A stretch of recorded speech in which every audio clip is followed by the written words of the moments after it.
Now, namaste everyone, and warm welcome to Brigadier Raj Purohit ji. We are very happy and glad to have you here addressing the FDP cohort.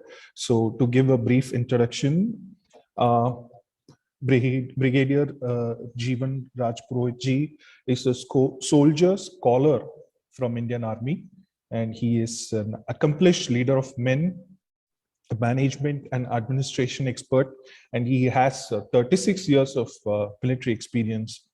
He has led or has been part of several international military delegations to countries across the world, and he was involved in the democratization process and was a negotiator in UN mission Cambodia.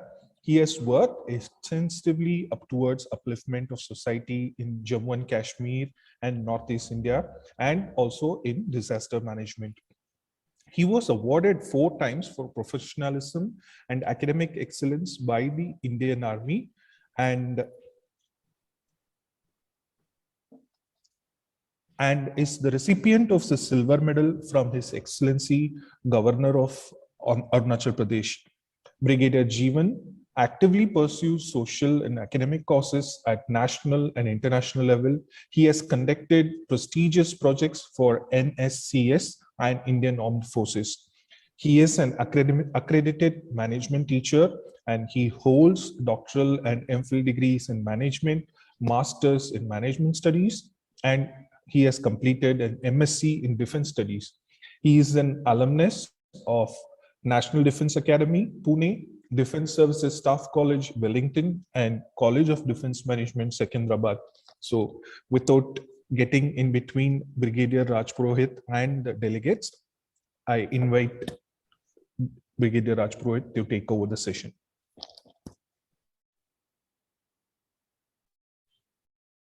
You can stop sharing the screen. I'll share my screen, please.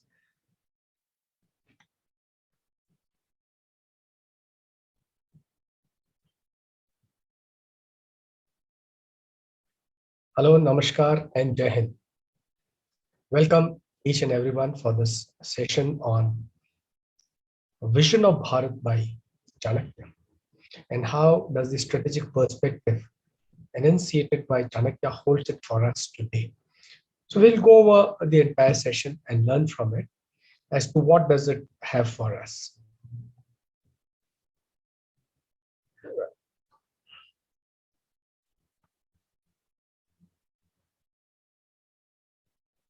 Are you able to see my screen?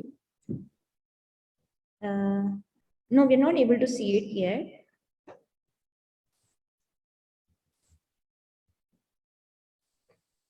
All right, just a minute.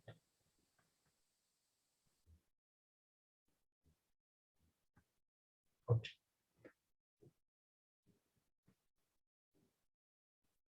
I think it is creating the same challenge. Okay.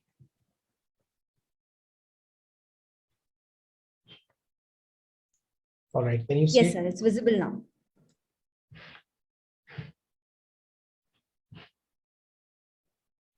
All right, I think now we are all at par and see each other in this slide as well. Hi friends, delegates who are present in the hall, and all my friends on YouTube, Facebook, and other social media platforms, heartiest welcome. This particular session on Chanakya's vision of Bharat would highlight what was Chanakya, what was Arthashastra, and what does it have it for us today. So I invite you for this session, and let's get going. I'm sure the name Chanakya, Vishnugupta, and Kautilya, name of the same person, given 3 different names, is the hallmark of India. All of us in all homes of India has this name very well known to all of us. And we all colloquially at times joke with each other saying, Chanakya Niti mere saath mat now. You know, it is more to do with the Bhed and the Dand Niti, and we attempt to tell each other, Chanakya Niti mat karna bhai. But we forget the first 2 parts, where he says Sam and Dam. Dand is possibly the last part, and Bhed before that. So majority of it is the first 2 parts, wherein rest of the jobs are done in the world, and in case those jobs are for some reasons unable or doesn't happen, then possibly you graduate to the other one. So I shall talk about Kautilya's vision of Bharat and his strategic perspective as it holds today. What he had written 2,300 years ago holds tremendous water even today. So what I shall talk in my 1 hour session is about Chanakya, Bharat, his concepts of strategy, how he envisaged. He is one person on this planet who has got no parallel. He had not only written a document, he had not only written a constitution, but he actually implemented and proved it to people that, look, what I wrote is possible, it can happen. So if it could happen without the technology, without the artificial intelligence, robotics, etc. of today, it could happen 2,300 years ago. Why can't it happen today when we are equally or more blessed? We'll go through the concepts of Chanakya.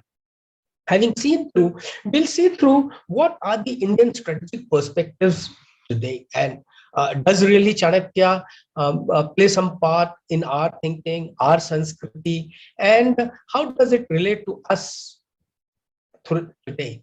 And we'll crystal gaze through his thought process. Let me come to the Arthashastra as such. Arthashastra is the first that document enunciated by him, which comprises of 15 books, and the first book itself talks about 3 Vedas. So he has taken 3 Vedas, then he has added his own Anvikshki, and then he's added his thought processes and made Arthashastra as a monumental document.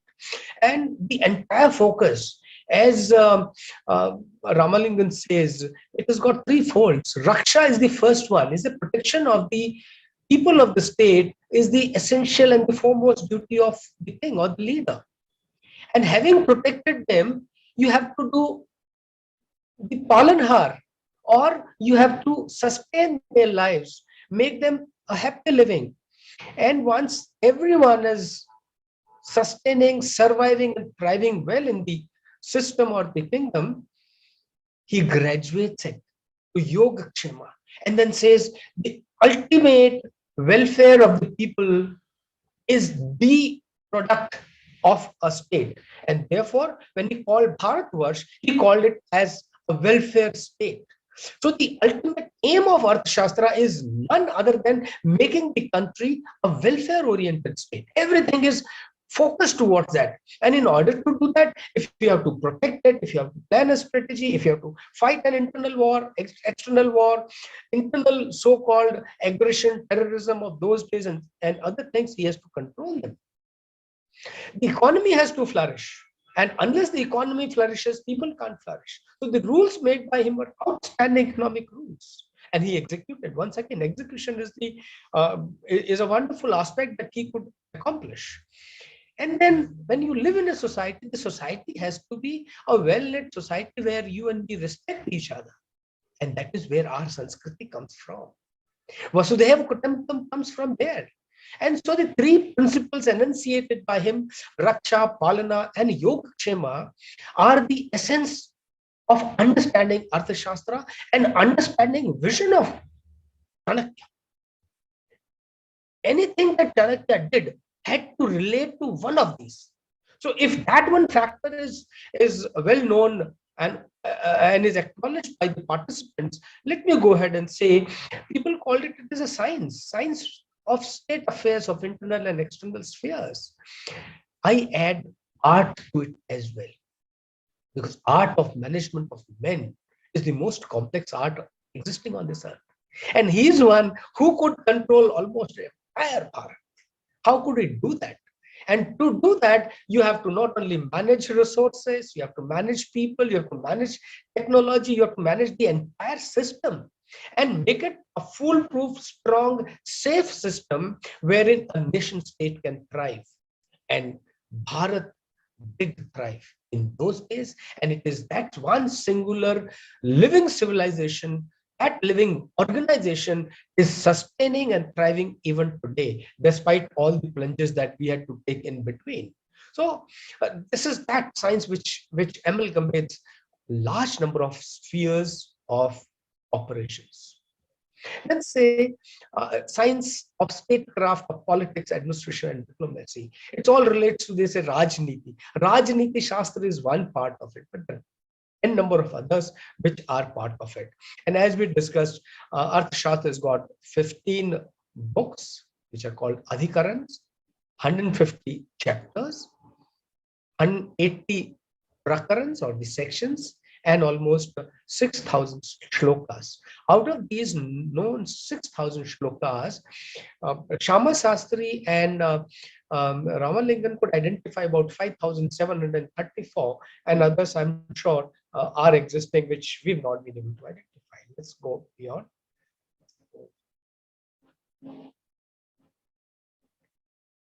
All right.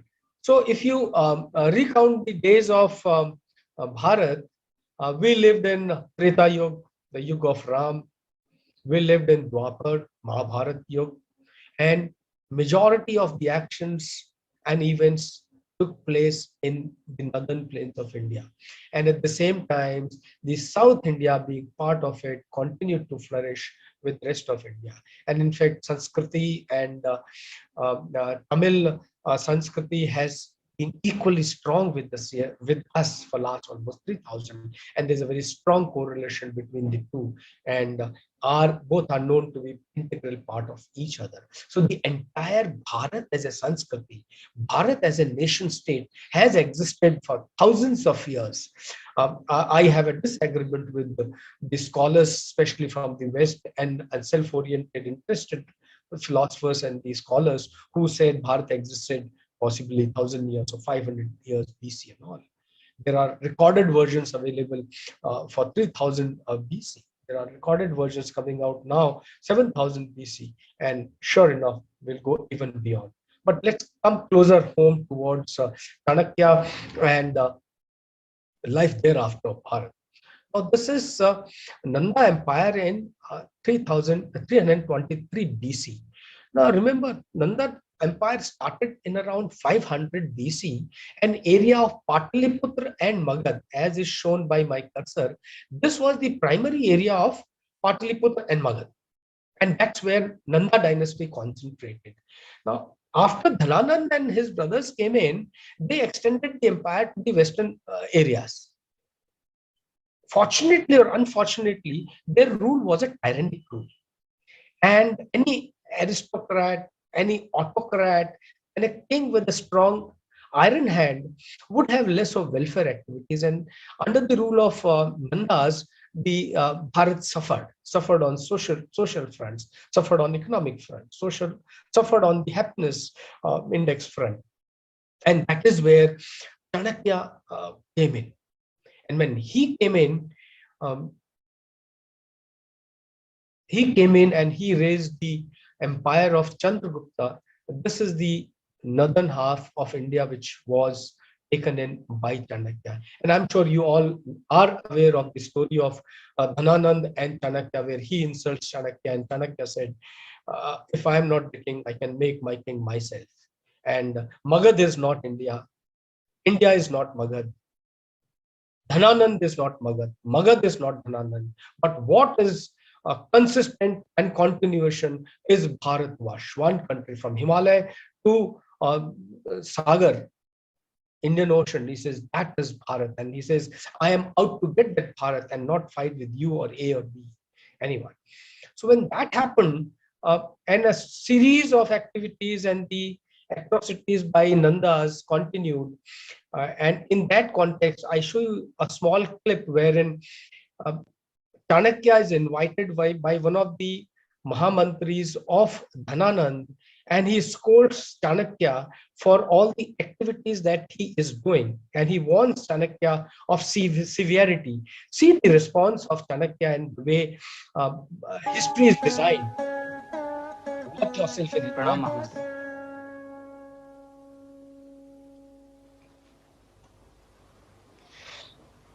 आपने मुझे यहाँ बुलाया महामंत्री? आचार्य विष्णुगुप्त, मैं आचार्यों का सम्मान करता हूं और तक्षशिला के आचार्यों का विशेषकर, इसलिए मैंने सम्मान पूर्वक आपको यहां बुलवाया। अन्यथा मेरी सूचना आपको मेरे सेवक भी दे सकते थे। यदि यह सम्मान योग्यता के कारण है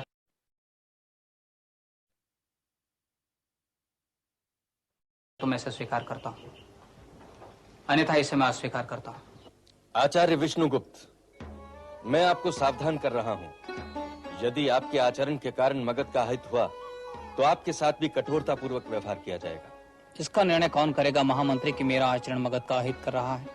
विष्णुगुप्त, यदि आपके मगध के प्रति निष्ठा आपको बाध्य करती है कि आप मगध की संकुचित राजनीति का हित करने वालों से कठोर व्यवहार करें, तो मेरी इस धारा के प्रति निष्ठा मुझे बाध्य करती है कि जो जो इस धारा के हित में बाधक हो, कंटक हो, उनके साथ मैं कठोरता पूर्वक व्यवहार करूं और आवश्यकता पड़ने पर उनका विनाश भी। आचार्य विष्णुगुप्त, आप अपनी जननी के साथ द्रोह कर रहे हैं। पाटलिपुत्र मेरी मातृभूमि नहीं है और नहीं है वह तक्षशिला, नहीं है वह मगध और नहीं है वह गांधार। हिमालय से लेकर समुद्र पर्यंत भूमि का कण कण मेरा है और उसे अपनी गौरवशाली मातृभूमि कहने का मुझे अधिकार है और मुझसे मेरा वह अधिकार कोई नहीं छीन सकता। एक राष्ट्र जीवन में व्यक्ति मां के गर्भ के साथ साथ एक संस्कृति के गर्भ से भी जन्म लेता है और जिस संस्कृति के गर्भ से मैंने जन्म लिया है उसका नाम है भारतीय। जिस धरा पर मैंने जन्म लिया है उसका नाम है भारतवर्ष। दुख है मुझे कि मुझे आपको और राज्य निष्ठा के अंधों को स्मरण कराना पड़ रहा है कि नंदवंश मगध नहीं और मगध नंदवंश नहीं। दुख है मुझे कि आप जैसे विद्वान पुरुष भी जब जब अवांछनीय राजकुलों पर संकट आता है तब तब उसे राज्य संकट अथवा राष्ट्र संकट की संज्ञा देते हैं। महामंत्री, मैं फिर एक बार आपको स्मरण कराता हूं कि नंदवंश मगध नहीं है। मगध इस राष्ट्र का एक अभिन्न अंग है और यदि विष्णुगुप्त चाणक्य राष्ट्रद्रोह करे तो वह मृत्युदंड का भागी होगा। और यदि आप जर्जर हो रहे नंदवंश का पतन नहीं देख पा रहे तो उसे मगध के हित की संज्ञा मत दीजिए महामंत्री। और यदि फिर भी आपको लगता है कि मैं अपनी जननी के साथ द्रोह कर रहा हूं तो एक दिन आपको अपना व्याकरण भी बदलना होगा। और जाते जाते विष्णुगुप्त चाणक्य इतना कह जाता है कि जो जो इस राष्ट्र की एकता व उत्कर्ष के मार्ग में बाधक हुआ वह नष्ट होगा, उसका विनाश करूंगा मैं। और जब तक मैं पुनः इस राष्ट्र को गौरवशाली नहीं देख लेता तब तक संभालो स्वयं को महामंत्री। प्रलय का आगमन हो रहा है और इस बार स्वर्ग के देवता भी उसका मार्ग नहीं रोक पाएंगे।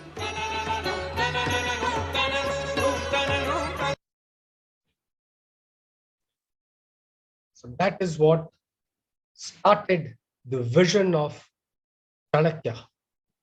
And you saw how clear and focused he was that Bharat is not Magad.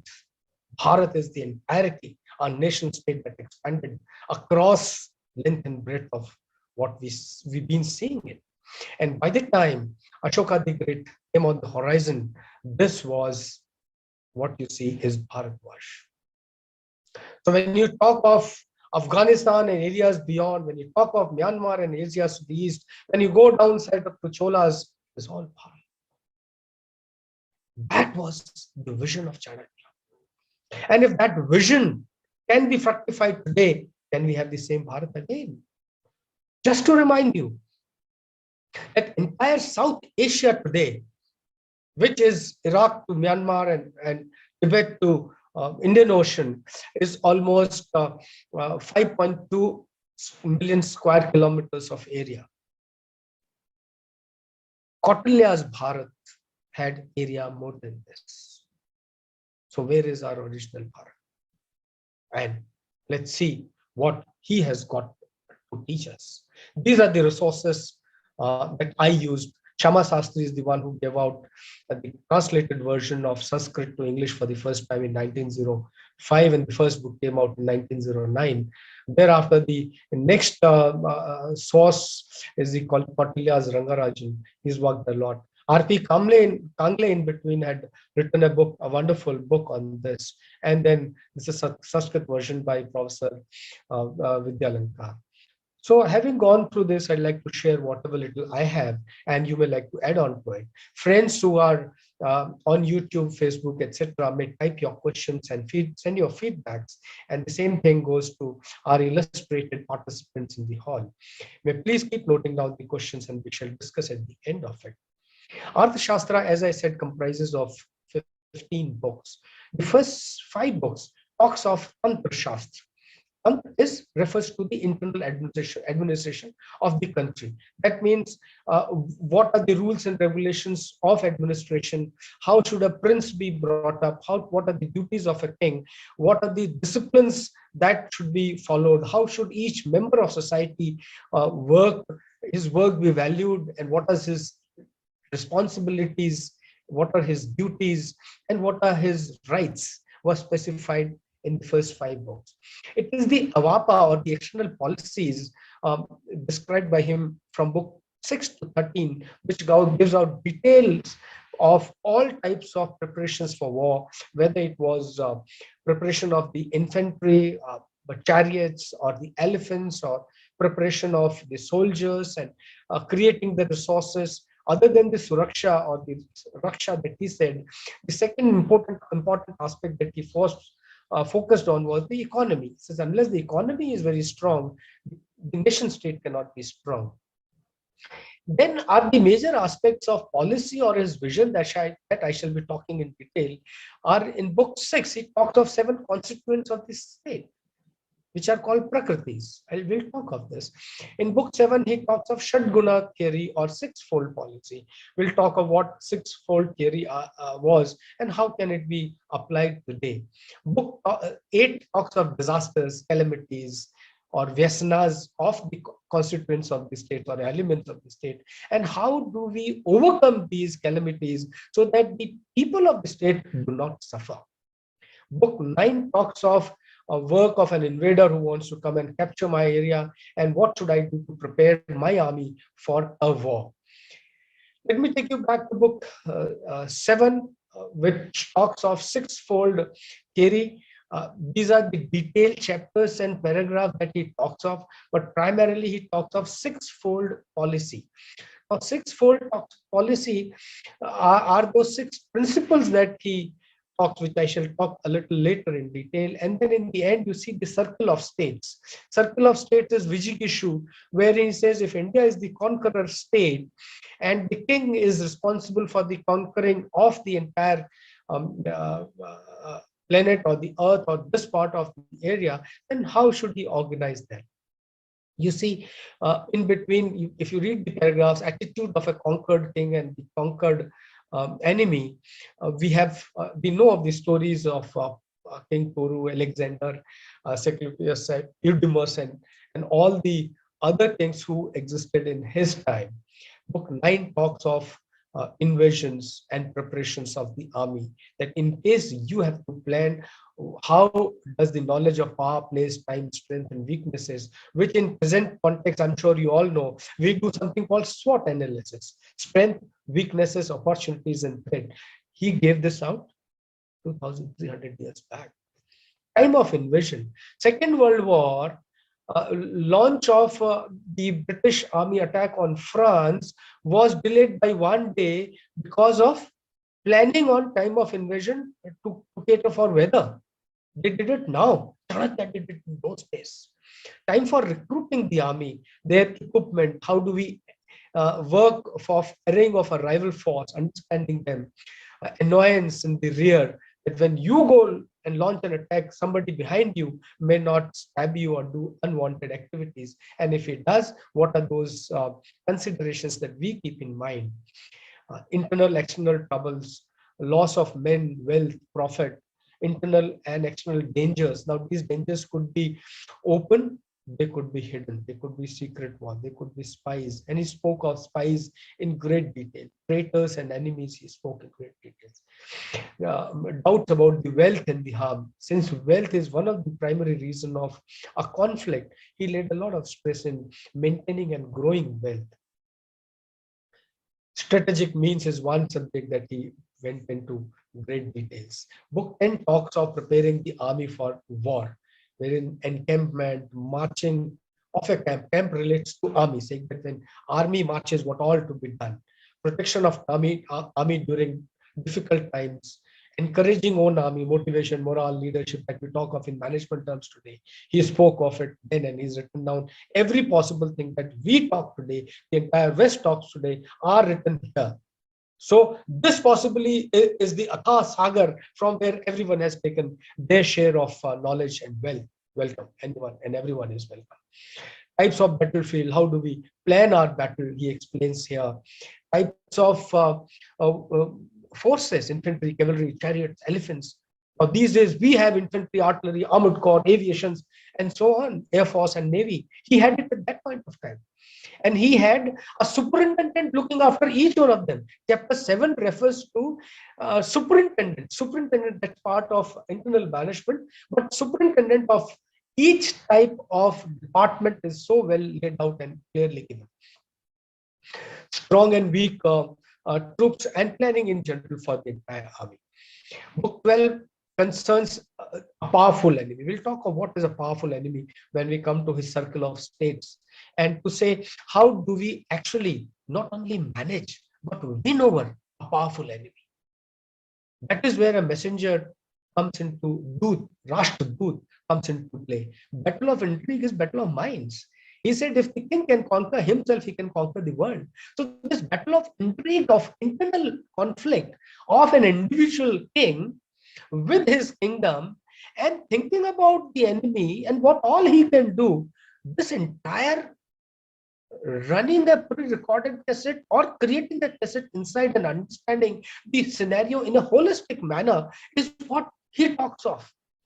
And look at that point. In those days, he says, in case you just simply kill the enemy commander, job is done. Now, in order to reach that commander physically or by other means, what was the device that he created? And then he created something called circle of states. Inside a circle of state. Circle of state is nothing but identifying friend and foe, own friend and own enemy. If you can identify those two, and he explained it in a very, very simple manner, which I shall explain as I go, that your neighbor is, you will always have a conflict with your neighbor. You may have excellent relations, all right, but if at all there has to be a difference of opinion, the first one is with the gentleman or the lady next to you. Your household neighbor is the first one where you have difference of opinion or a great friendship. Spies. He has written extensively on spies and capturing of enemy by means of secret contrivations, alliances, and so on. And thereby even the powerful enemy can be defeated, which he talks in 12. Chapter 13 talks of how to capture a fort. So if enemy is well defended, what all we need to do. And to that end, he says dissension has to be started. And he starts dissension in Nanda dynasty itself. He started dissension in the Alexander's forces. And when he sent Chandragupta Maurya to fight the forces of Alexander, this was one of those things which he applied in a wonderful manner. Nandas refused that they cannot fight Alexander. And they cannot win over other states because it's against the policy of Nandas, and that would have ultimately led to defeat of all this. That's where Chanakya played an important role in unifying, organizing all the states between Magad and our western borders and go and meet the challenges posed by Alexander. And that's how he achieved enticement of kings by secret connivances, spies, as I said, operation of a siege, restoration of peace in the conquered country. When those days when you used to conquer a country, there used to be a lot of war, bloodshed, loot, and so on. So how do we restore the peace? Book 14 talks of secret means, and book 15 talks of how does this treaty is designed and how does it go by. Now let's see the strategic perspective for 21st century, wherein I shall first talk about what does the Western concept of net assessment, or analyzing the current scenario, identifying own options, and homing on to a decision. How is that done? And then I shall talk of important theories enunciated by Chanakya, primarily Saptang, Sixfold, Upayas, Vijigishu, and Rajmandala. When you talk of net assessment is nothing but a holistic analysis of all the possible competitors on the horizon. They may be your areas around you, in middle distance or far distance. Say in case of India, if a net assessment is to be done, so you do something called scan the environment and understand who are your competitors and who are your rivals and who has got what kind of resources. And then you analyze how can net profit be arrived at by us. And this assessment is done by a systematic process of analysis, appreciation, and reviewing the information available. And then they do something called PESTEL, political, economic, social, technological, legal, and environmental analysis to understand the regional and the international environment. So the assessment in a holistic manner gives you who is your friend, who is your enemy in the area. So what happens is in the net assessment, see here on the top left, wherein it says environmental scan. Sorry for this. Environmental scan. Environmental scan is nothing but understanding all the countries in and around on this planet who have the resources, who are your like-minded friends, or who are against you. And thereafter, carry out a SWOT analysis. Analysis of strengths, opportunities, weaknesses, and strength threats. So when you do the SWOT analysis, you are able to identify alternatives and come to an appreciated decision, which is a well thought out decision for short-term objectives. Short-term strategies are planned. And in net assessment, this scenario planning. Scenario planning or scenario building is a long-term scenarios wherein all players are analyzed and who can do what all at what stages with what resources in what time frame, and then you analyze, oh, these are my short-term objectives, my long-term objectives. And US very regularly keeps giving out a white paper. China has very recently given out white paper for China 2050. Now these are your net assessment techniques which the West is employing, and in order to arrive at that, base means capacity analysis, PESTEL analysis is carried out, and once the entire analysis is done, you put the short-term strategies and long-term strategies together and identify what are the national security strategies. And everything here depends on what is national interest. The national interest of US is growth of its own country, and not making a country their friend or enemy. They don't take time in changing sides. They only focus on their national interest. And that is how they design and plan the entire net assessment. Now let's look at Chanakya. What did Chanakya do? He first identified that there is no one who can exist in isolation. There's something called Matsya Nyaya. Matsya Nyaya mein bada fish chota fish ko khayega. That is the rule of nature. And once you understand that this is happening, you can't let it happen with human beings and all of the species here, all around us. Therefore, all of us exist in a society, in an environment, and no one is existing in isolation. And therefore, there are no permanent friends and enemies in interstate relations. US follows this dictum even today. Border states can never be a friend. No, you can be best of friends, but if there are differences for any issue, if there is going to be a trouble, it is going to be either inside my house or it is going to be with my neighbor, right? If it is inside my house, it is responsibility of me and other elders in my family to take care of that internal challenge. But if I have an external challenge, the first one is going to be with my neighbor, whether it is for parking the car or keeping the street clean or for the public light or any other issue which relates to both of us. The difference has to be here. So if India is there and around this all the neighbors are there are going to be differences. And Chanakya says, let's accept it, that these differences will be there. So if you have Pakistan, if you have Afghanistan, you have China, you have Bhutan, you have Nepal, Bangladesh, Myanmar, and so on, there are going to be differences. But you know, where does the maturity lie? Maturity lies in understanding that there will be differences. State is made up of large number of population. And it is you and me as human beings and population which would have differences with each other. The nations would have differences for competing for a resource, competing for a facility. And therefore, the differences would happen. The differences would also come for domination of an area or even domination of my own izzat. I would say, yaar, main tumse bada. I was in a discussion with a neighboring country's officer, and that country being smaller, somebody told him, "Oh, India is bigger, brother, and will look after you. There is no problem." That officer felt offended. He said, "Sir, don't be my big brother. So what if my size is small? My nation is small geographically, but psychologically, morally, ethically, we are as big as India. Why do you call us a small brother? I'm a country. You are a country. So let us both be two countries."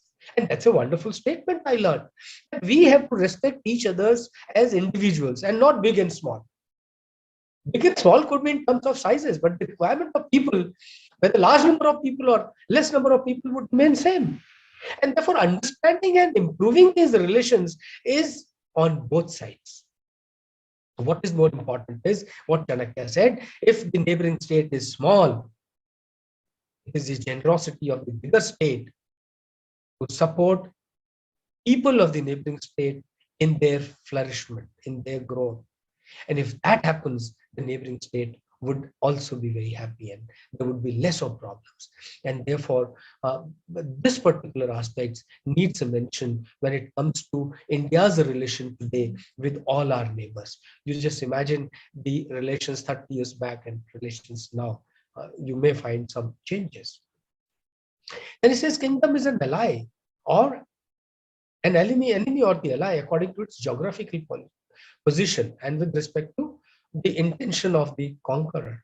If you are the conqueror and you want to conquer the neighboring kingdoms, then the geographical position plays importance.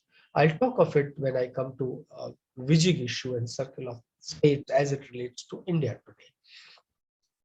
And therefore, what does a wise king do? A wise king who is trained in politics, who understands Rajniti, who understands the concept enunciated by Chanakya, and he may be in possession of small country, small territory, small set of people. He can conquer a huge army or the big states by using his friends, using resources of larger nations. So never ever consider a smaller nation, a smaller neighbor, a poorer, weaker neighbor, or anyone around you as a weak person, a weak nation. Remember, the friendships can do tremendous work, and even the young can beat the big. Small can overcome the big power. How it's happened? Shivaji applied this in context of Shivaji and Aurangzeb. You see the way he operated. He, as I read more about him, I find large number of Chanakya's policies were actually applied by Shivaji, and is a primary aim of Raja for which he works. The welfare state that works is what he said in chapter 1, verse 19. प्रजा सुखे सुखम राज्य प्रजानाम तो हिते हितम नात्म प्रियम हितम राज्य प्रजानाम तो प्रियम हितम. प्रजा के सुख में ही राजा का सुख निहित है. If Nandas, especially Dhananand, wanted wealth for himself, that's the end of the king. प्रजा के हित में ही उसका अपना हित होना चाहिए. जो स्वयं को प्रिय लगे, हो सकता है उसमें राजा का हित ना हो. राजा का हित तो उसी में है जो प्रजा को प्रिय लगे. A very simple example I like to quote. When Chandragupta Maurya was to get married, he said, I want to get married to Dhananand's daughter. She is my beloved. Now, the king that is being ousted by Chandragupta Maurya and Chanakya, and Chandragupta Maurya wants to marry his daughter. Well, she may be beloved, all right. But in terms of Rajniti and the state politics, it was simply not acceptable to Chanakya.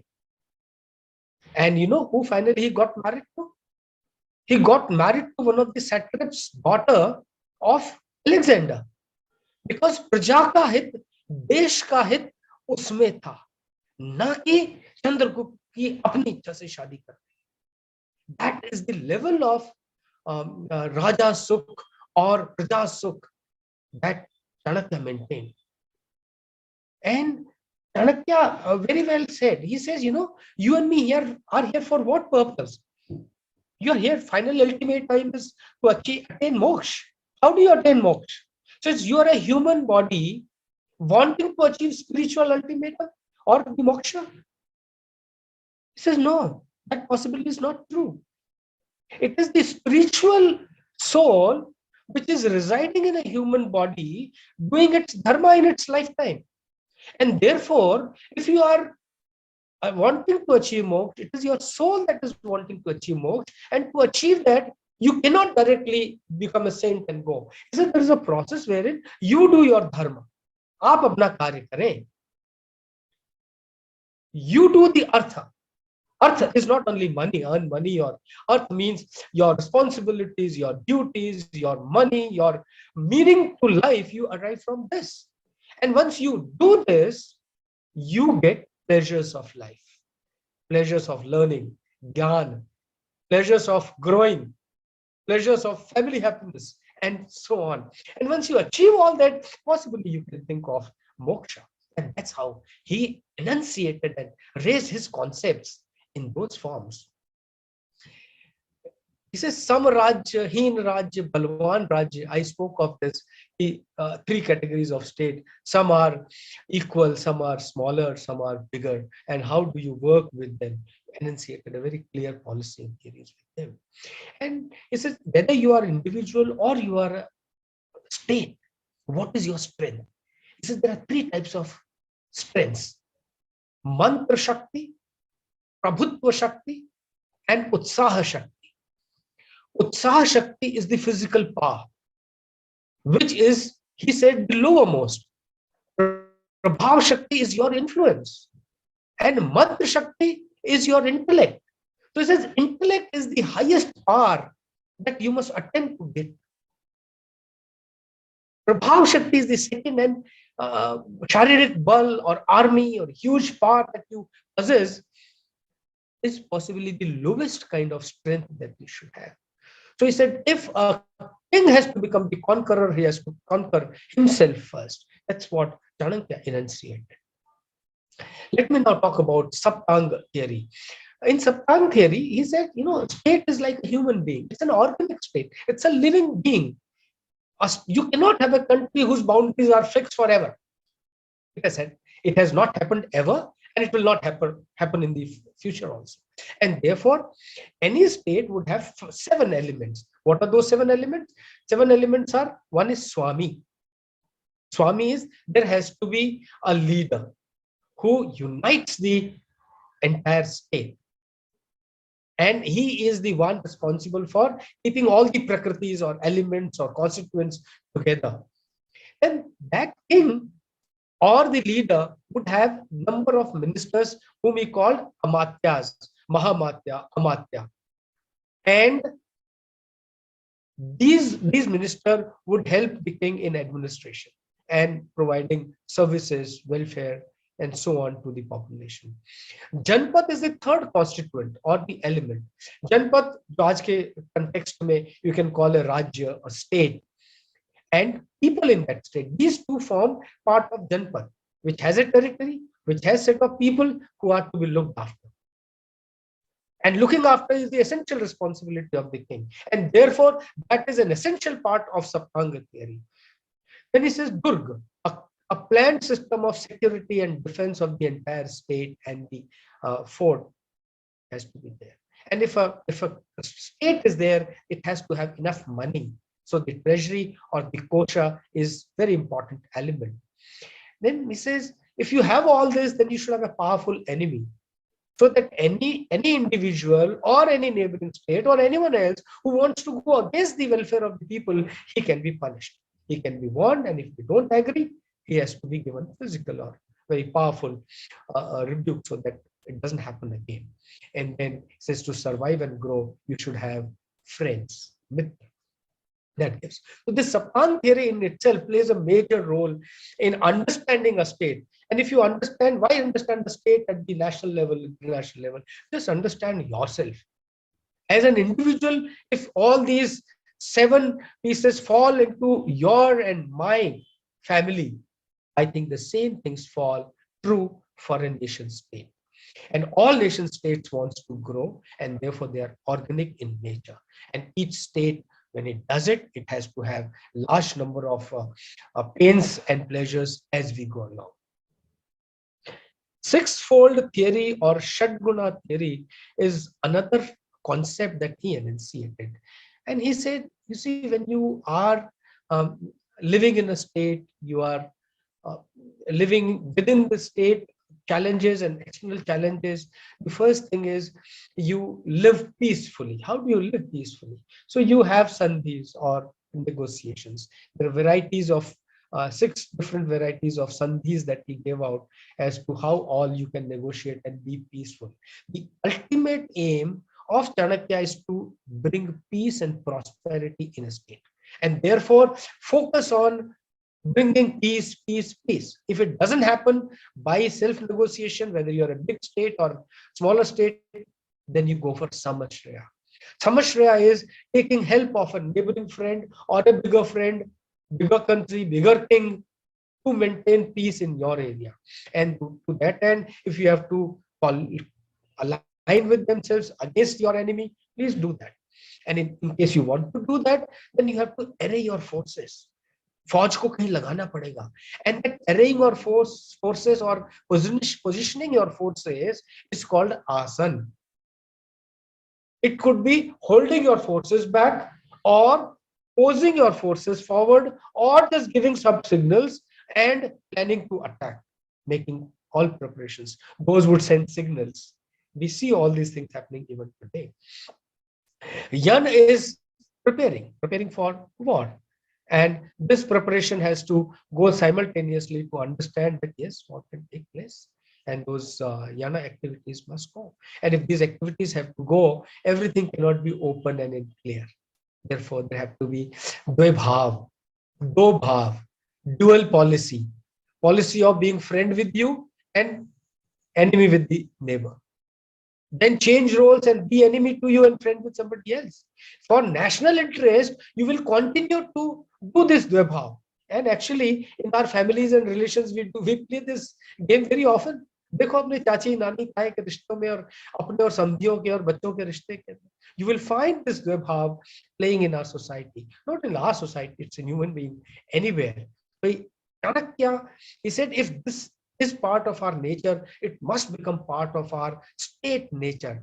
And wherever you have to play, please play it very intelligently so that you derive peace for your people.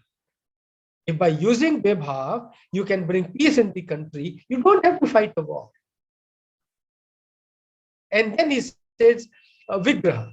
If all these measures cannot stop you from bringing peace and prosperity, and you think that you will have to fight a war, then by all means, plan, prepare, and fight a war and win a war.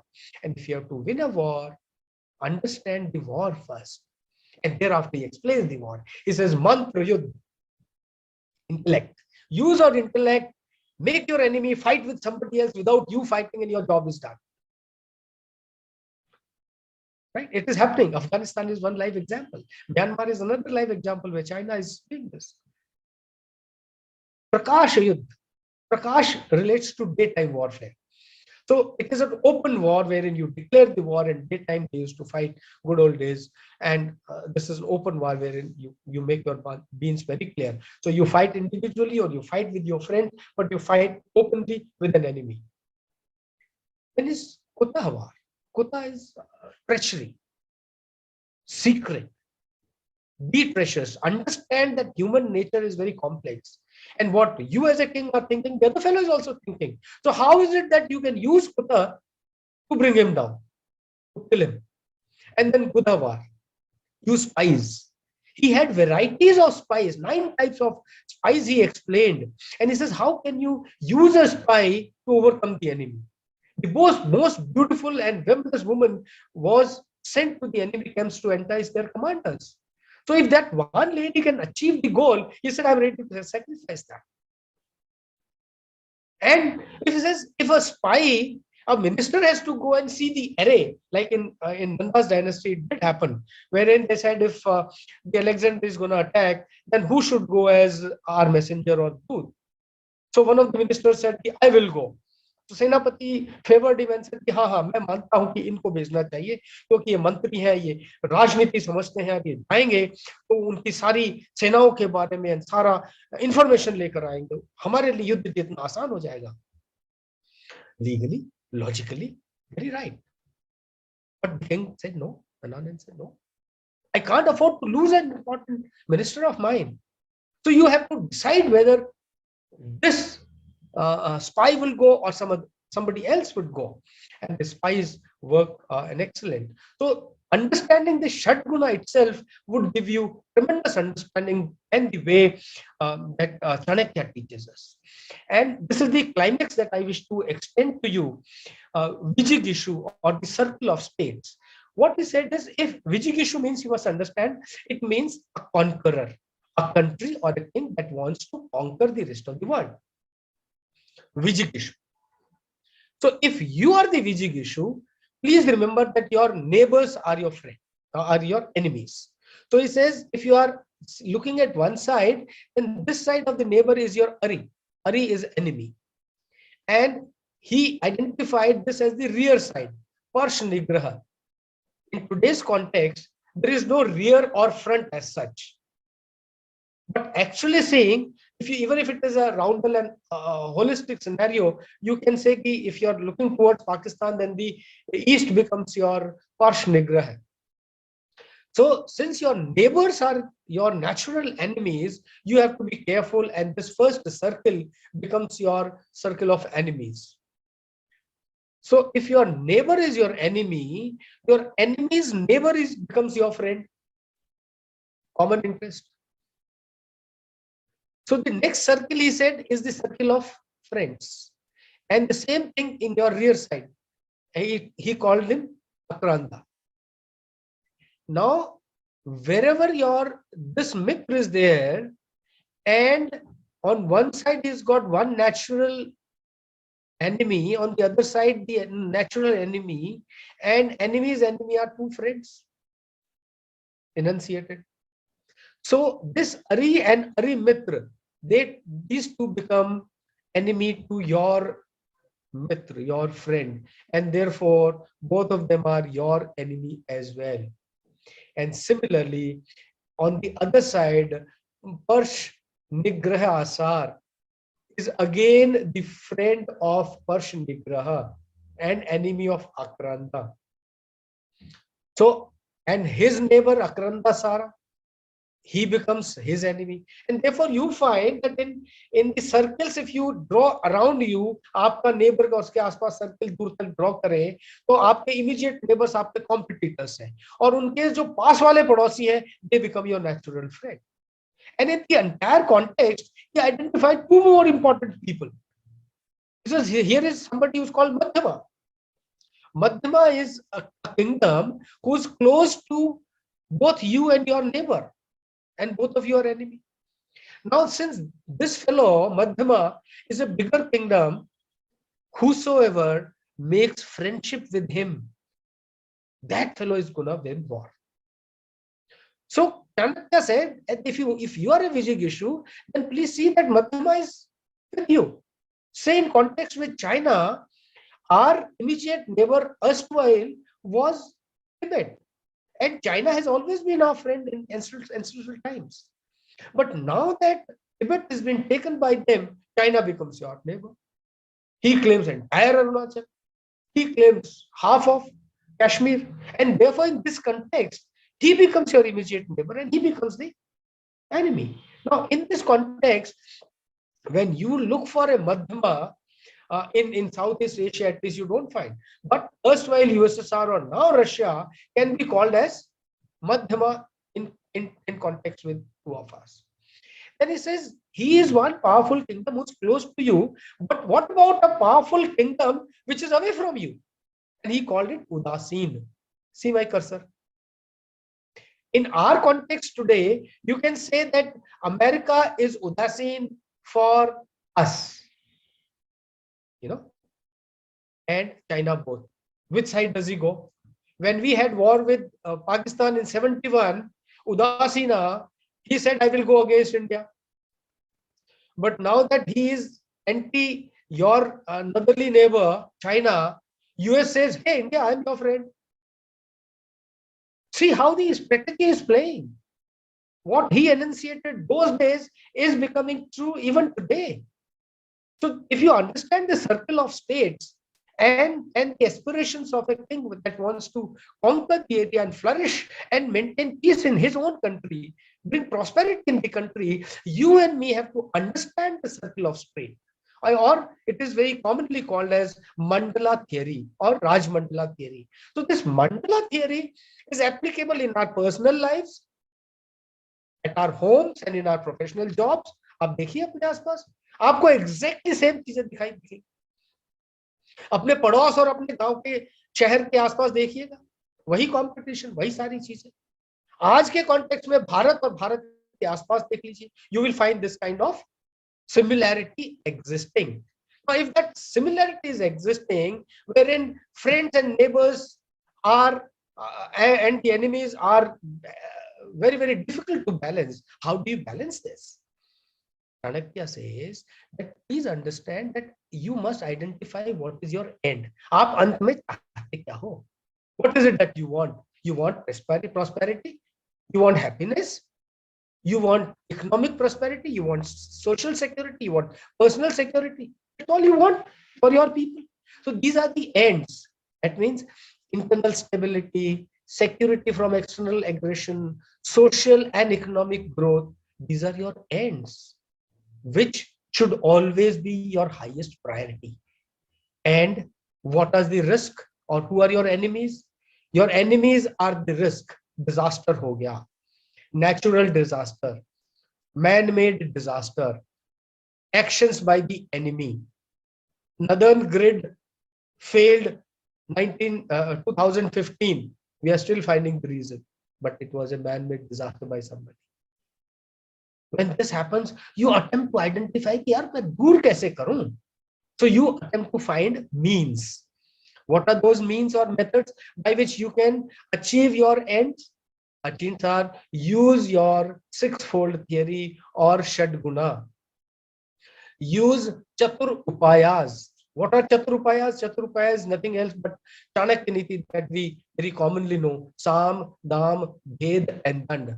Please don't use Dand as your first upay to overcome a problem.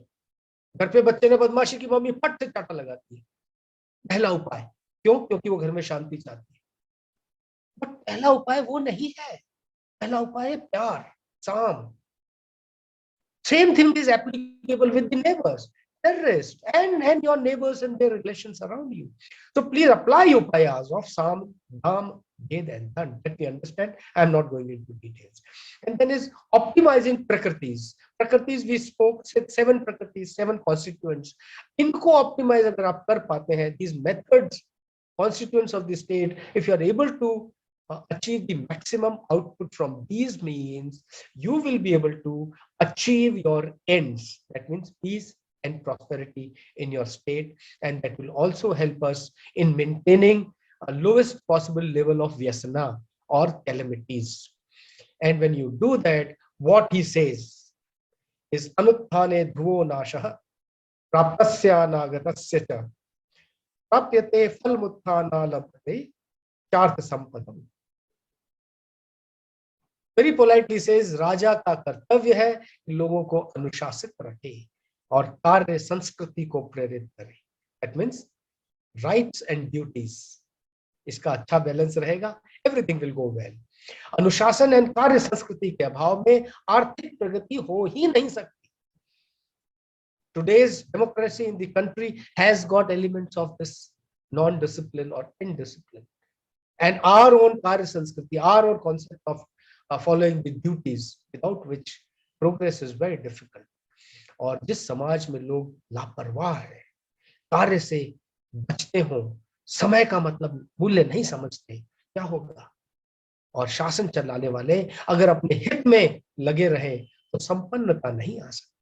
You see what lovely words he said those days. It's so applicable and practical in today's world, whether within the country or outside the country.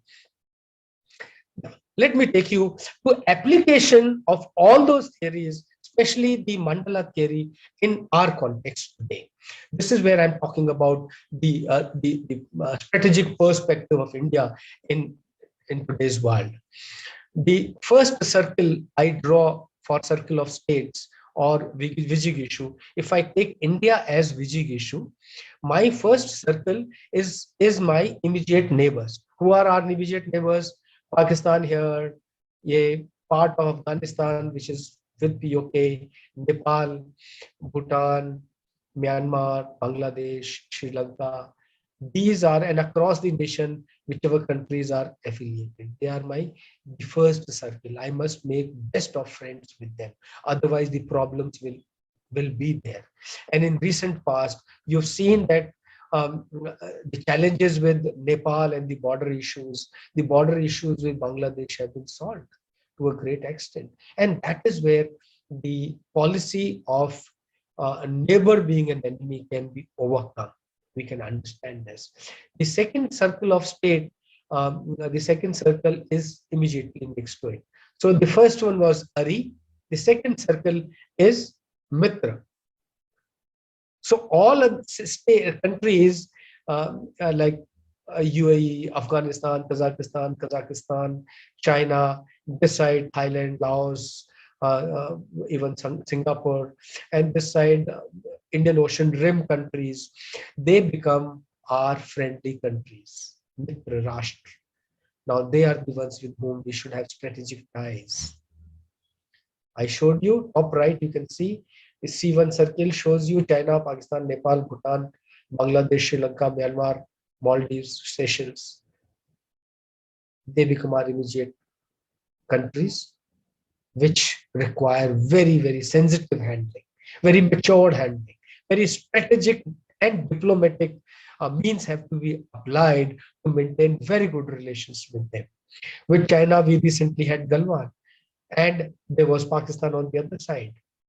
See how the balance was maintained. There was no problem with the Pakistan, but Galwan was handled very strongly. Just remember some time back, we had strategic strike, surgical strike in Pakistan.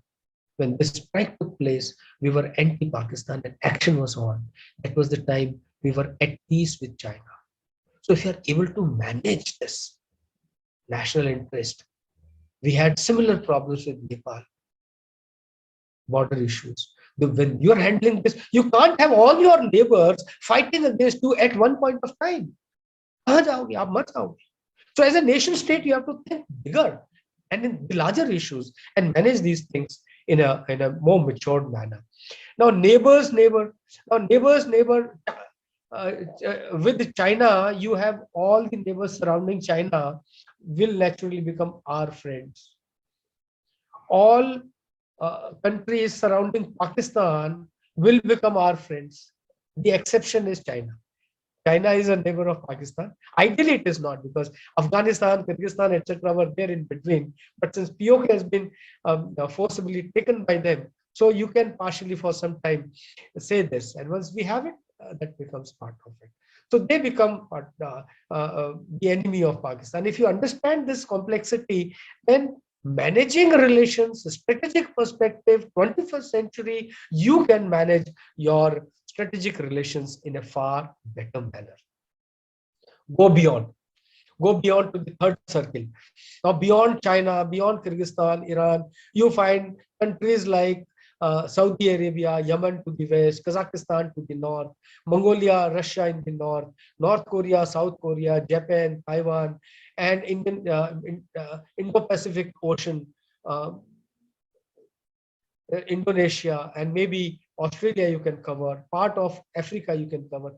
Now these are the countries which are neighbors to your circle 2. That means circle 2 are your friends and all of them are their neighbors. So they would be anti them. So they're likely to be anti you. So all countries that are neighbors to these can become your friend. मित्र का मित्र और इस दुश्मन का दुश्मन. Understand these two terminologies and you will be able to come to a crux. किस देश के साथ आपने strategic ties बनानी है. Then there are Madhyama and Udasin countries which are available. China is one, Australia is one, they are Udasin, Saudi Arabia is one, they can become Udasin, Russia can become Udasin in our immediate context. But Saudi Arabia, Australia, China, they can be Madhyamas. Udasin could be Russia and USA. Take that correction, please. Right. Now, if you go beyond a circle and you find a similar connection of friend's friend and enemy's friend, these concentric circles can increase to any number. But what is to be understood is that within the country, you got the 4 elements. There are 3 state strengths outside. Then there are 6 of these elements operating.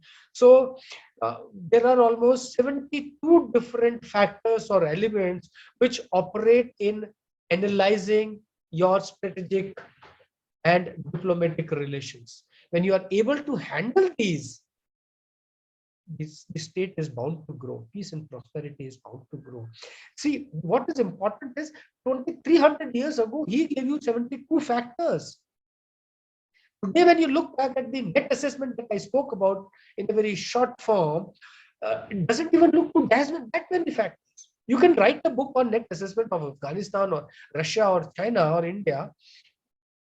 That's all right. But the complexity and the details that which Chanakya has gone is hats off.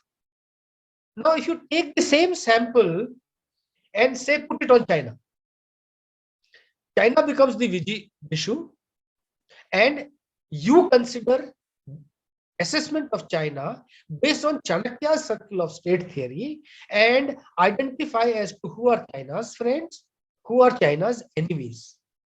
And then you take strategic initiatives to make friends with their enemies, China's enemies, and attempt to reduce the challenges with China and his friends so that they don't become your enemy. And this can be applied on any country, anywhere. It can be applied on your business company. It can be applied on your and my family. It can be applied on me as an individual. So it's such a dynamic theory which can actually help you and us in understanding strategic issues, the relations of the countries that would finally bring in the peace and prosperity. And hence what I described all this in the perspective with the specific relations. I'll take you to the next slide wherein say India's relations with the neighbor. In last couple of years, you see the number of treaties that we have done with Nepal, Bangladesh, Myanmar, Bhutan, and many more countries. Every quarter minimum, our armed forces are doing military diplomacy with one or the other country. Indian Navy is doing large number of exercises with foreign navies in the ocean. What is this? I find with direct correlation with what strategic thinkers thinking today and the concept that Chanakya enunciated those days. That is the immediate neighbors. The AUKUS that has come in now, the Quads treaty that is in existence. So you find America, UK, Japan, Australia, which are either regional or international strategic space. Even those countries have been strategically tied up for helping each other. It may be for economic growth, it may be for security pacts, it may be for large number of other technological perspectives wherein we can sit together, plan together, and grow together. I am reaching to the closer home of the time. When you understand that Chanakya gave out, not only, he started from, Arthashastra, very, very basic एक state है, वहां से लेके prosperity of state and giving circle of state as Vijay and Mandala Keri gives you tremendous scope. And ultimately for what? For a nation state to be happy. Please see what thought process he had when you see this particular video.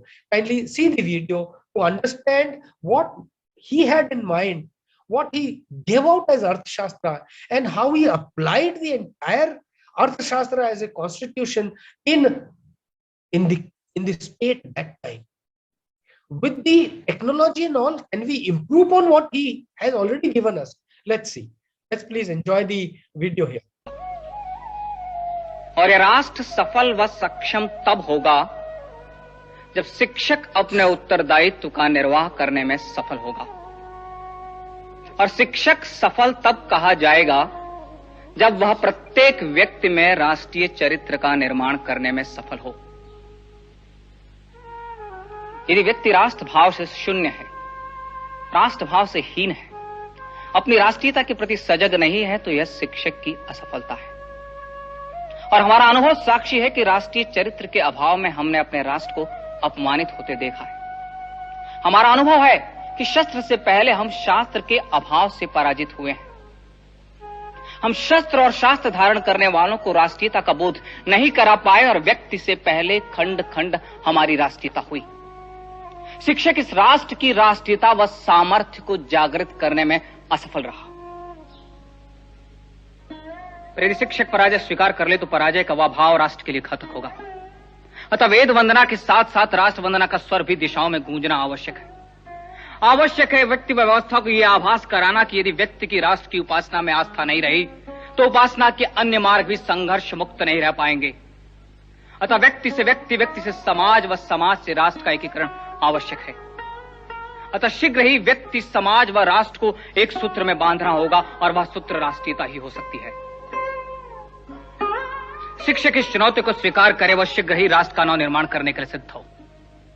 संभव है कि आग के मार्ग में बाधाएं आएंगी, पर शिक्षक को उन पर विजय पानी होगी और आवश्यकता पड़े तो शिक्षक शस्त्र उठाने में भी पीछे ना हटे।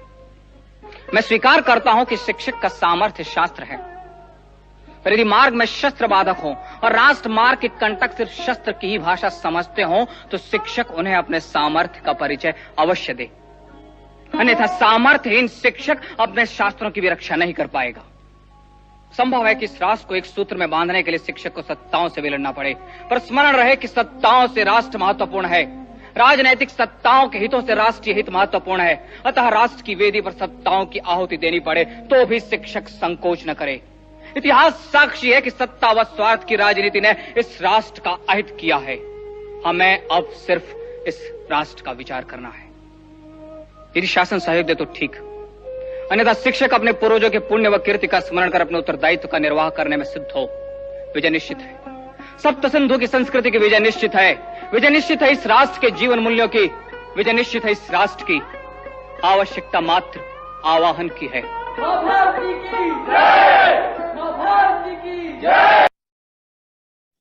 This is what you all can do.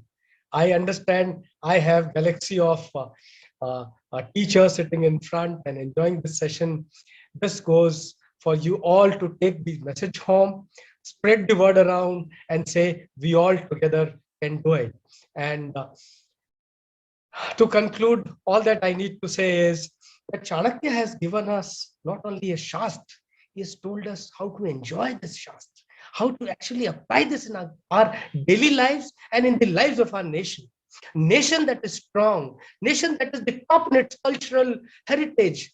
We all have tremendous Sanskriti, and you all would have seen the growth of our toppers across the world, whether it is Microsoft or Twitter and others. What is this? Our Sanskriti. India is rising, ladies and gentlemen. It is coming. It's round circle, and time is not far when we shall be able to reach where we deserve to be. Chanakya has shown us the path. I only attempted to share his immense knowledge in whatever little speck that I have. And thank you all for this wonderful listening. I am open to questions, and it's been wonderful being with you. I hope you have enjoyed it. An absolutely, really enriching session, Brigadier Rajpurohit ji. I think it was a very useful and very insightful talk. Thank you so much. I just request if participants could raise their hands if they have any questions or any sharings, any reflections. It will be really nice to have a nice dialogue or an engagement with Rajpurohit ji. It will be really nice. Yes, yes, Sagar ji, please, you could go ahead. You could unmute yourself. Sir, pranam. Thank you for a wonderful session, sir. Sir, Chanakya ने बताया कि शिक्षक की बहुत महत्वपूर्ण भूमिका रही है नेशन बिल्डिंग में, बट मुझे बताते हुए पता नहीं अफसोस हो रहा है कि आज का सिनेरियो अगर देखा जाए शिक्षकों का, हम सभी शिक्षक गण हैं, उनका नेशन बिल्डिंग में जो कंट्रीब्यूशन है वो हो ही रहा है, लेकिन उसका कहीं मूल्यमापन बोलिए या तो फिर कोई प्लेटफॉर्म पे रिफ्लेक्शन नहीं हो रहा है, तो इस पे आपकी सूचना चाहिए sir. Thank you Sanjeev ji, wonderful question, बहुत ही रेलेवेंट और बहुत ही प्रैक्टिकल क्वेश्चन है। Doctor Vipul, I see your raise hand. Namrata, please note. it's a very realistic and practical challenge that all of us have. हम सभी के पास में ये चैलेंज है। जिस समय से हम गुजर रहे हैं उसमें एक तरफ तो हम देखते हैं कि देश के पास इतने चैलेंजेस हैं जिसका कोई आंसर मेरे ख्याल में किसी के पास में है ना, नारद आ जाए, विष्णु आ जाए, उनके पास में भी नहीं है आंसर, क्योंकि उन्होंने नहीं बनाया है ये राष्ट्र, ये हमने बनाया है। उन्होंने तो मानव दिया था, हमको अमृत तुल्य धरती दी थी, बनाने वाले आप और हम हैं। और अगर आप और हम इसके लिए जिम्मेवार हैं तो ठीक करने की जिम्मेवारी किसकी है? आपने बहुत खूबसूरत बात बोली कि कोई हमारी बात ही नहीं सुनता। मैंने अपने हम्बल शब्दों में बताया कि चाणक्य ने ये नहीं बोला कि टीचर की कोई बात सुने, शिक्षक की कोई बात सुने, उसका इंतजार क्यों करते हैं आप? मैं क्यों किसी का इंतजार करूं कि कोई मुझे कहे कि सर आप कीजिए? अरे मेरा धर्म है, मेरा राष्ट्र है, मैं हूं, मेरा परिवार है, मुझे करना है। कोई बाहर से करने आएगा मेरे परिवार, तो मेरे देश के लिए करने कौन बाहर से आएगा? प्रॉब्लम सिर्फ ये होती है जब मैं अपने घर में होता हूं तो संस्कृति वाला आदमी होता हूं, सारी संस्कृति मैं अपने घर में अपने बच्चों को देता हूं। जैसे मैं बाहर बाजार में, कॉलेज में कदम रखता हूं ना, संस्कृति घर पे छोड़ के जाता हूं। सारी कालाबाजारी, सारा डेमोक्रेसी, करप्शन और वो सारी चीजें शामिल हो जाती है। पूजा करके पंडित जी बाहर निकलते हैं, पैसा लेकर के आते हैं। बिजनेसमैन वाला पूजा करके हाथ जोड़ के भगवान को जाता है कि आज खूब पैसा देना, खूब करप्शन करवाना, जो भी मीन्स मिले मुझे तो बस यही। इसको दूर करने के लिए हमें सिर्फ जो चाणक्य ने कहा है, मैं उसकी बात रिपीट कर रहा हूं और मैं इससे मैं सहमत हूं पूर्ण तरह से कि कैरेक्टर बिल्डिंग हमारी जिम्मेवारी है और पहला काम है कि मैं ठीक हूं।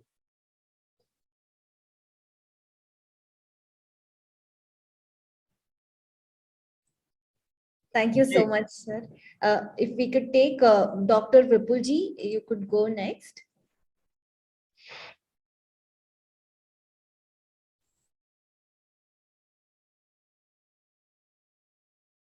Vipul ji, if you could unmute yourself.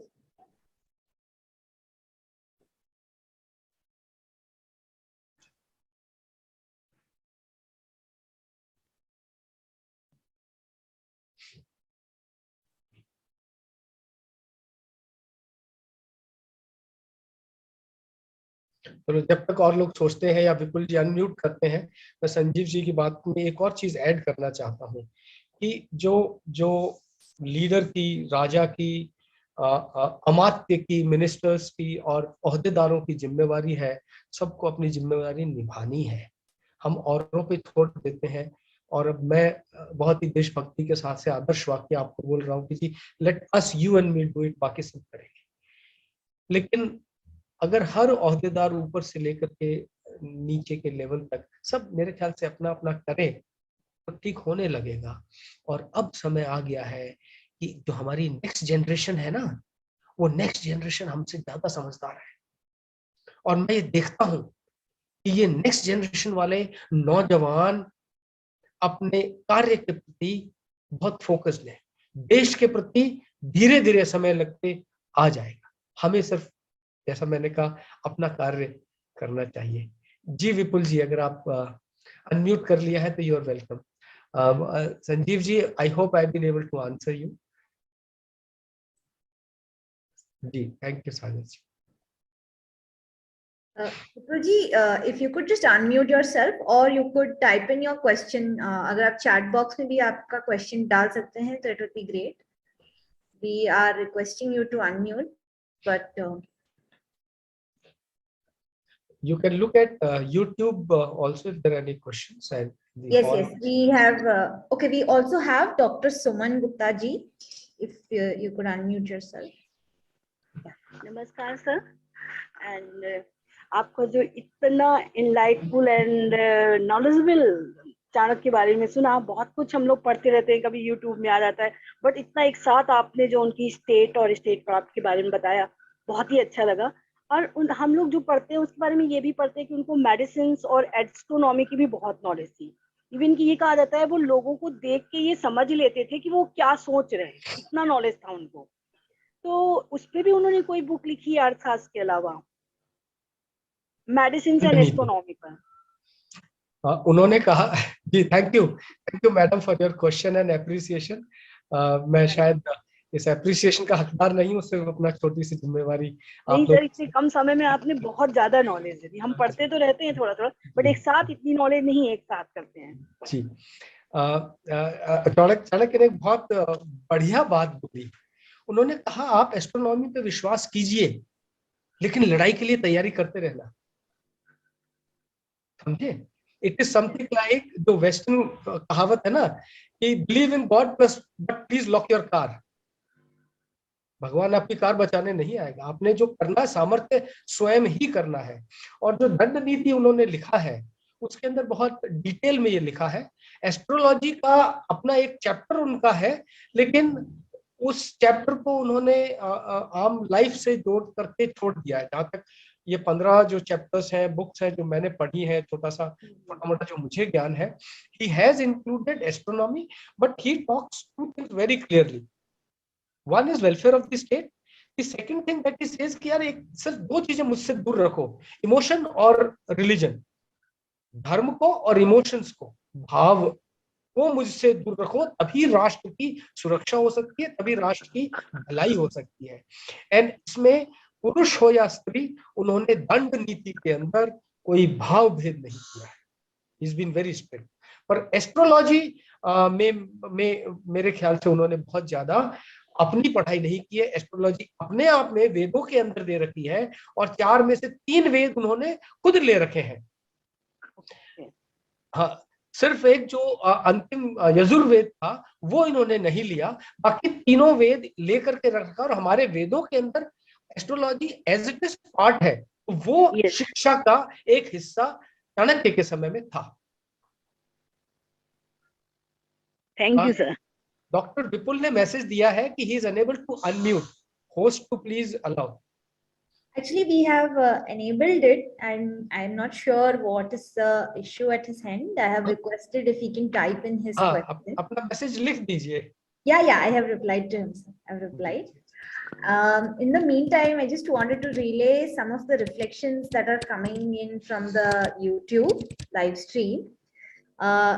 Sher Bahadur Singh ji has mentioned that Sir does have a book on this topic. I believe he's referring to one of the books that you would have written in relation to Chanakya Niti. Then we also have Aparna Dheer ji, who's mentioning that there's a nice descriptions on strategies in terms of present times. We have Shashi Tiwari ji, who's mentioning that wide knowledge of various disciplines and how he really enjoyed the session.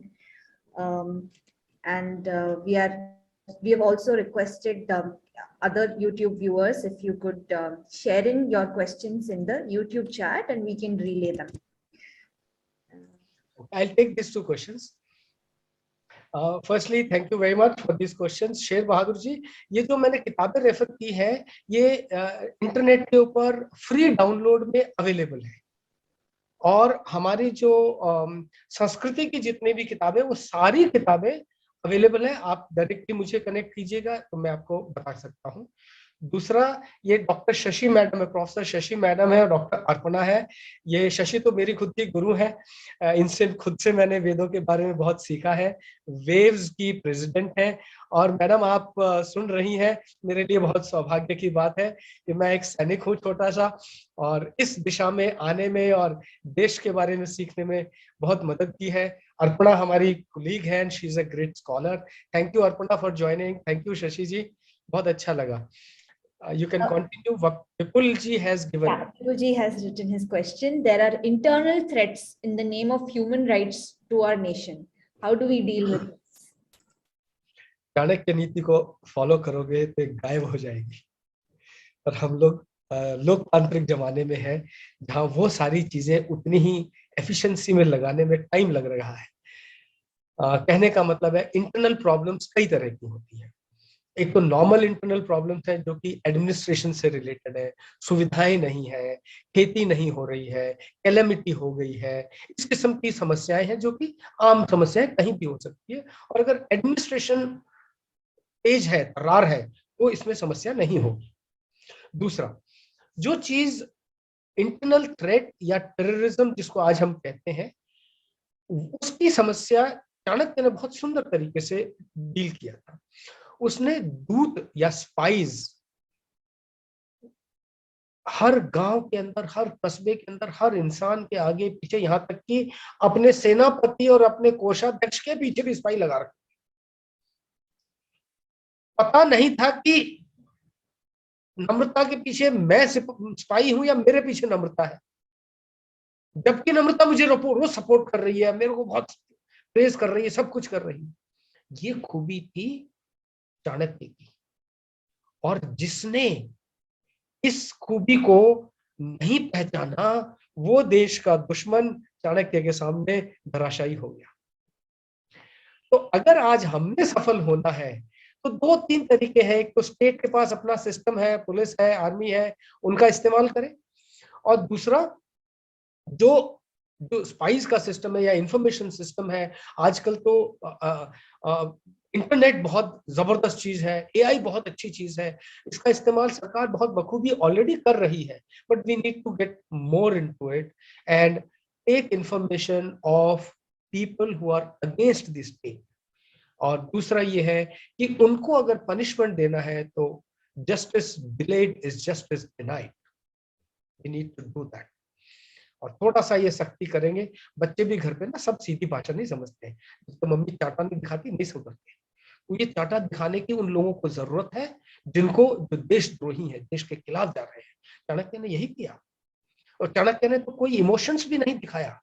अगर किसी ने किसी स्त्री का चीरहरण किया है तो उसकी हाथ तुरंत काट लिए जाते थे, और बहुत अगर घिनौना अपराध किया है तो गांव के सेंटर में लटका दिया जाता था। आज हम वो नहीं कर सकते, ह्यूमन राइट्स और बहुत सारी चीजें आ गई हैं, लेकिन देश के हित के लिए अगर कोई चीज है उसको नहीं हम छोड़ सकते, उसको बहुत सीरियसली लेने की जरूरत है। और मुझे मैं पूरे विश्वास के साथ कह रहा हूं कि देश की सरकार और एडमिनिस्ट्रेशन इस चीज को बहुत ही सेंसिटिव तरीके से और संगीन तरीके से समझता है और लेता है। डेमोक्रेसी की जो लिमिटेशंस है, आई एम श्योर उससे हम सीख लेंगे। जी अजय जी।